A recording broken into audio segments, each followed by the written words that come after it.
बरेचदा पेशंट मला म्हणतो की आम्ही तर रोज व्यायाम करतो आणि जेव्हा मी त्यांना असेसमेंटला घेते तेव्हा त्यांच्या मसल्समध्ये टोनच नसतं, त्यांचे जे जॉईंट्स असतात त्याची मूवमेंटच नसते, खूप स्टिफ असतात.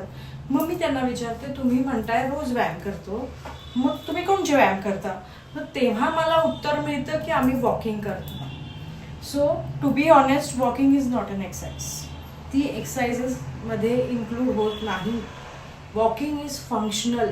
आपण एका जागेपासून दुसऱ्या जागेकडे जायला लोकोमोशन, हे जे आहे लोकोमोटरी, आपल्याला देवाने पाय दिलेले आहेत की आपण एका जागेपासून दुसऱ्या जागेवर जाऊ.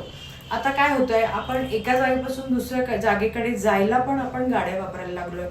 म्हणून आपल्याला वाटतं आहे की walking is exercise, but walking is not exercise.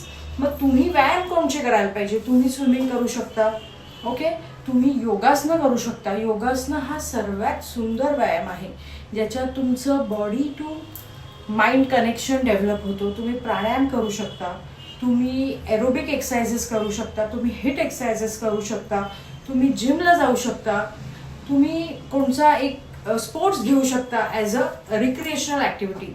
आता मला बरेचदा परत पेशंट म्हणतो की आम्ही तर बॅडमिंटन खेळतो, आम्ही तर अजून हा गेम खेळतो, क्रिकेट खेळतो, पण that is like just a recreation. तिथे तुमचे व्यायाम नाही होत, तिथे एकच विकरण तुमची जी आहे ती ॲक्टिव्हिटी होते. म्हणजे आता बॅडमिंटनमध्ये फक्त असं होणार, okay, but rest of the joint also requires movement. So the best exercise for all of you at any age I will recommend as yoga.